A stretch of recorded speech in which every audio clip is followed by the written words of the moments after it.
उजाला live, खबरों का उजाला। Channel को लाइक और सब्सक्राइब करें और हमारी सारी महत्वपूर्ण खबरों को अपने मोबाइल पर पाएं।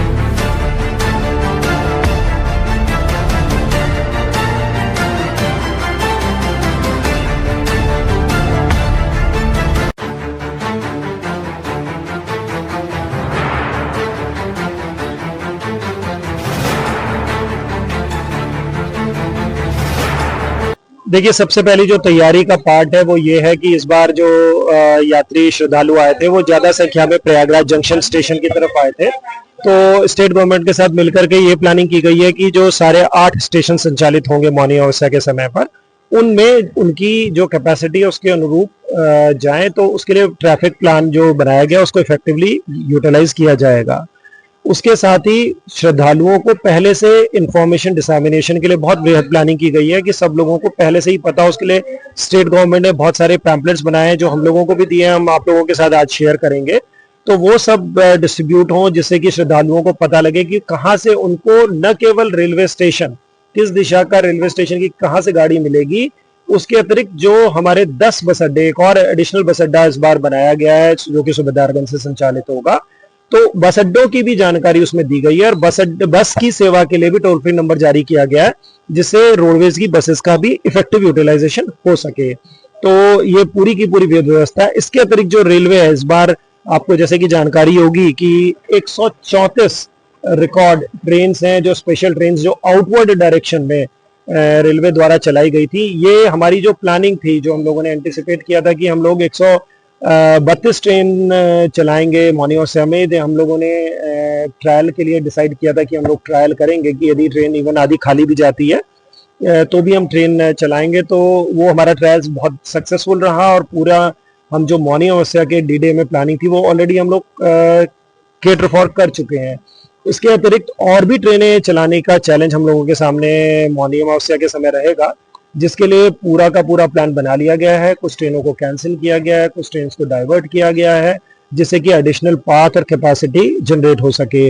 तो उसके लिए हम लोगों ने 25 एडिशनल रेक्स भी रेलवे बोर्ड ने हम लोगों को अरेंज किए हैं, जो कि अब हमारे पास टोटल रेक्स जो पूरी तीनों रेलवे पुट टुगेदर हैं, करीब 200 रेक्स हम लोगों के पास अवेलेबल हैं, जिनको कि हम इनफैक्ट इस बार ये होगा कि खाली डी-डे नहीं, D+1 तक भी वो पीक एक्सटेंड करेगी। और एक जो सबसे बड़ी व्यवस्था की गई है इस बार, वो है, हम लोगों ने इसका ट्रायल किया था इस बार मकर संक्रांति के दिन, वो है खुसरो बाग का। खुसरो बाग में लगभग 1 लाख श्रद्धालु आराम से विश्राम कर सकते हैं और स्कॉन की मदद से राज्य सरकार और रेलवे ने आपसी सहयोग से, तालमेल से 2 लाख श्रद्धालुओं को पर डे खाने पीने की व्यवस्था का भी अरेंजमेंट किया है कि यदि श्रद्धालुओं को ज्यादा समय वेट करने, देखिए रेलवे कितना भी प्रयत्न करेगा, रेलवे की कैपेसिटी है और श्रद्धालु, देखिए श्रद्धा जिस तरीके से बढ़ रही है, आप लोग भी देख रहे हैं कि श्रद्धालुओं की संख्या बढ़ती जा रही है, बढ़ती जा रही है, बढ़ती जा रही है। तो मतलब यह श्रद्धा भी ऐसे लग रहा है, श्रद्धा भी ऊपर आसमान से अमृत की तरह टपक रही है। तो जब श्रद्धालुओं की संख्या बढ़ेगी, हमारा चैलेंज भी बढ़ता है। तो when going gets tough, the tough gets going. तो रेलवे एक बहुत टफ ऑर्गेनाइजेशन है और हम सारे चैलेंजेस को मीट करेंगे, पर हमारी जो क्षमता की जो चीज है, कैपेसिटी है, वो उसको हम क्या कर सकते हैं, थोड़ा जैसे हम लोग ब्रीदिंग स्पेस क्रिएट करते हैं ना, तो हम उसको फैला सकते हैं। हमारे पास एट अ टाइम निकालने की क्षमता नहीं है, लेकिन हम उसको समय के आयाम में फैला सकते हैं, हम उन्हें कुछ देर में निकाल सकते हैं। तो उसके लिए जो 1 लाख श्रद्धालुओं के रहने, खाने पीने की, वेट करने की व्यवस्था है, स्टेट गवर्नमेंट ने की, बहुत शानदार व्यवस्था की गई है। मैं आपसे अनुरोध करूंगा कि वहां जाके देखें। इसके अतिरिक्त स्टेट गवर्नमेंट ने 8000 बसेस का अरेंजमेंट किया हुआ है, प्लस रेलवे स्टेशन से बस अड्डे जाने के लिए शटल बसेस की भी व्यवस्था है। और जो आपसी तालमेल स्टेट गवर्नमेंट का था, पुलिस का था और रेलवेज का था, बहुत ही अच्छा था, जिस कारण हम लोग इतनी ट्रेनें चला सके, इतने श्रद्धालुओं को इतनी जल्दी हम लोग यहाँ से अपने गंतव्य स्थान तक भेज सके।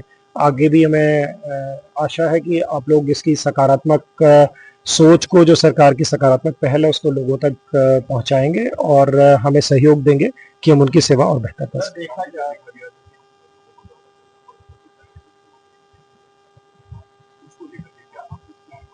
देखिए, जो डायवर्जन थे वो एक्चुअली गलत नहीं उनको कह सकते हैं, ये कह सकते हैं कि हाँ, भीड़ अपेक्षा से अधिक आई थी, तो उसके कारण छोटी-मोटी चीज़ें तो इतने बड़े प्रबंध में होती रहती हैं, तो वो जो छोटी-मोटी त्रुटियाँ रहीं उससे जो सीख ली, उसके ऊपर बेहद मीटिंग्स हुई हैं स्टेट गवर्नमेंट में, सिविल पुलिस, प्रशासन, रेलवे को लेकर के कई बैठकें हुई हैं और जिनमें निर्णय लिए गए। तभी आप देखेंगे, मैं तो यही इसीलिए मैं कह रहा हूँ ना, प्रत्यक्षम किम प्रमाणम।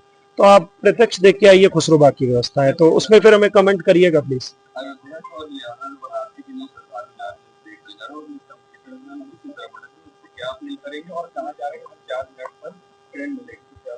देखिए, जो हम लोग चाहते हैं कि जो हमारे अयोध्या और वाराणसी, ध्यान से सुने, अयोध्या और वाराणसी की तरफ जाने वाले श्रद्धालु, वो उनके लिए 4 स्टेशन है मेनली।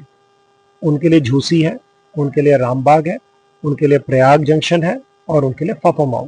तो वहां से इनको इन सब दिशाओं की ट्रेनें मिल जाएंगी। तो जो लोग वाराणसी यदि आप झूसी से जा रहे हैं तो वाराणसी जा सकते हैं, वाराणसी से अयोध्या की ट्रेन भी मिल जाती है। तो इस तरीके का प्रयोग ज्यादा करें बजाय प्रयागराज जंक्शन आने के, क्योंकि प्रयागराज जंक्शन में ऑलरेडी काफी ज्यादा संख्या में श्रद्धालु आते हैं। और जो लखनऊ की तरफ जाने वाले श्रद्धालु हैं, उन लोगों से हमारी अपील है कि वो ज्यादा से ज्यादा प्रयाग जंक्शन और फाफामाऊ का प्रयोग करें, जिससे कि वहां से श्रद्धालु निकल सके। धन्यवाद।